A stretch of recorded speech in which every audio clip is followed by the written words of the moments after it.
ready na po yan. Isda natin. At saka itong malunggay. Ito rin ating mga ingredients.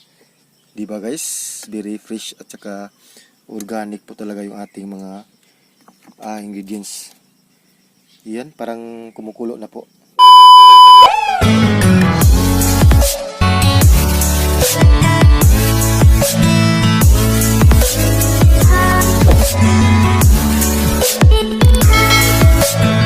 Welcome back again sa ating channel. So for this video is mag-cooking outdoor po tayo. Ano ba yung lulutuin natin guys? Para sa aming pananghalian. So yung lulutuin natin is tinulang isda sa bato. Ayan o. Para mas masarap, lagyan natin ng malunggay. Mag-harvest po tayo ng malunggay dito sa likod ng bahay ni Tatay Andres. Nandito po o. So, ayan guys, tapos na po tayong mag-harvest ng malunggay. So, itabi muna natin to. Unahin natin linisan yung isda natin. Yan, mga isdang sa bato. Very fresh po yan. Galing pa po yan sa Medellin. Kasi sila si mama at si papa po yung nagbili nito. Nagtitinda po kasi kami ng mga isda. Yan. So, 3 lang kami dito sa farm. Tig-iisa lang kami nito. Ni Nanay Gloria, tapos ni Tatay Andres, guys. Yan. Wow. Sarap dito, no? Fresh.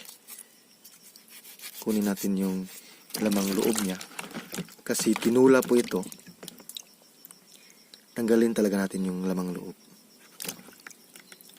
At saka yung kanyang hasang. Dito po yung hasang niya. Kunin natin yan. Yan, yung hasang. Kailangan talaga na kunin yan. Lagay natin doon. Ito naman po is isdang katambak. Yan.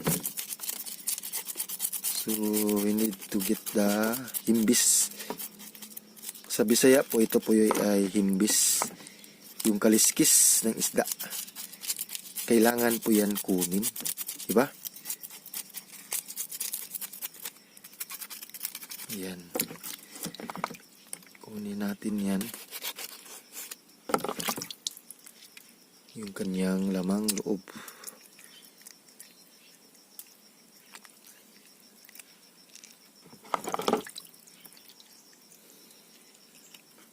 Tapos yung kanyang hasang. Yan. So next, ito namang isa.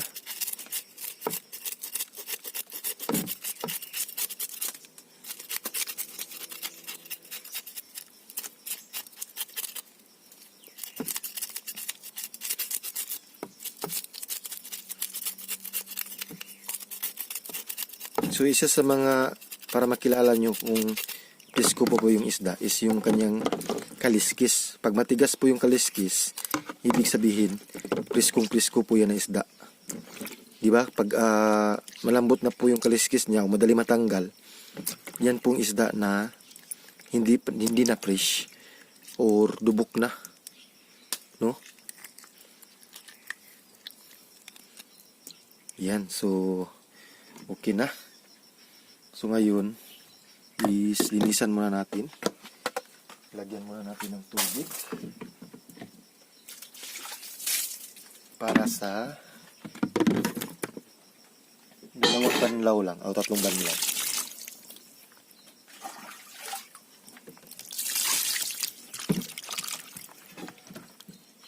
Ayan,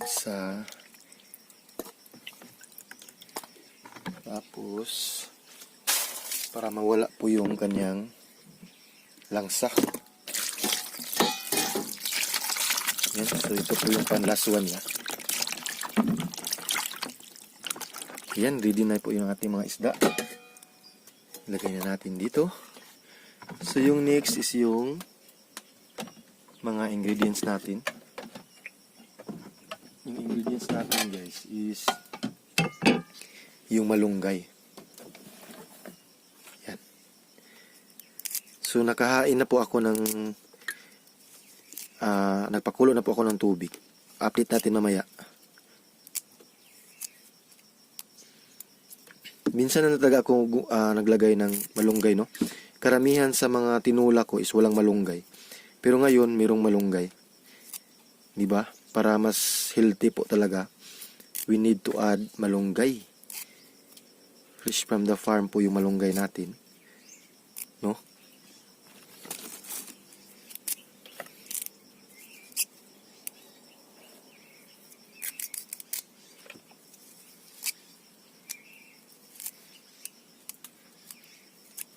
Ayan guys, so ready na po yung ating malunggay at saka yung isda. Susunod natin is itong sili. Sili at espada. Yes. Sili espada.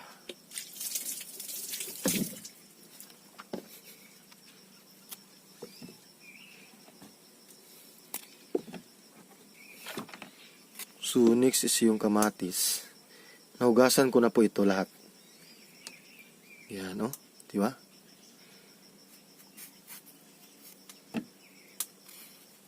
Yan. Ganyan lang.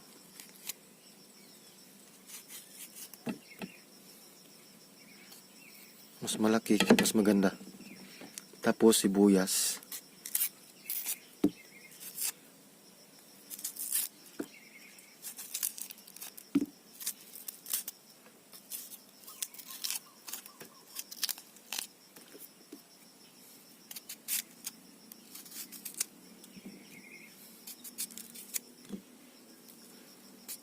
So last one is itong sibuyas dahunan.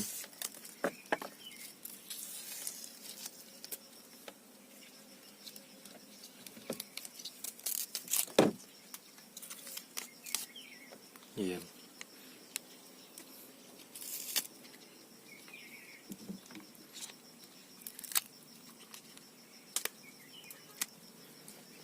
Ayan guys, ready na po yung ating mga ingredients.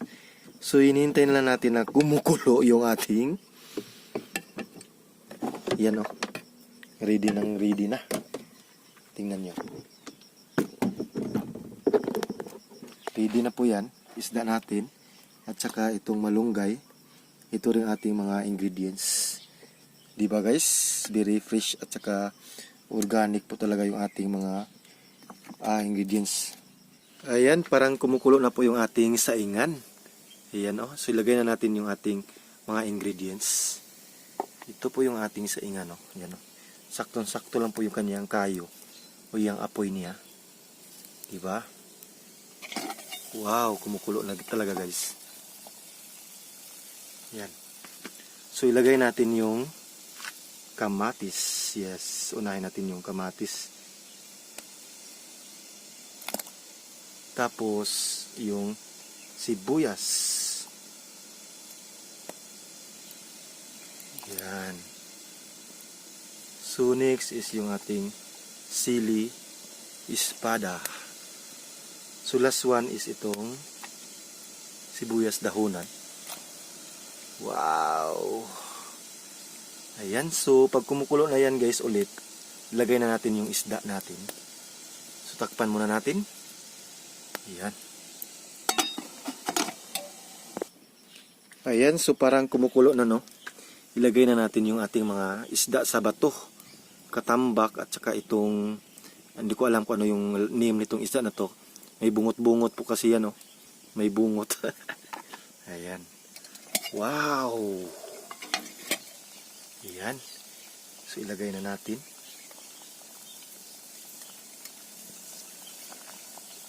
Wow.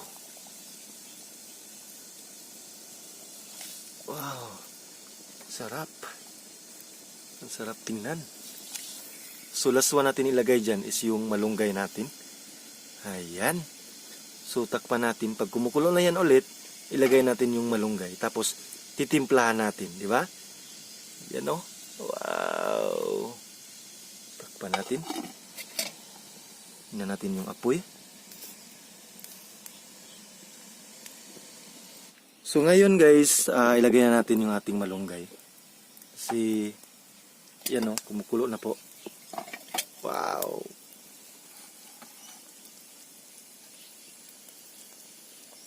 Yan. Diba? Very healthy po talaga, no? Tapos, tapos natin ito, lagyan natin ng panimpla. So, yung gamit namin ng panimpla is asin lang po. So, takpan muna natin. Ayan, so, parang luto na yung ating malunggay, no? Lagyan natin yung ating panimpla. So, yung gamit natin is asin lang. Hindi na tayo gagamit ng iba pang panimpla. Ayan. Wow, guys, grabe. Ang sarap nito. Yan, no? Wow, so yan, haunin na natin to kasi baka ma-overcook, di ba? So yung isda hindi dapat ma-overcook, guys. Yan, maraming salamat po sa panonood. Keep safe always and God bless everyone. Thank you guys sa panonood. Maraming salamat po. Ingat.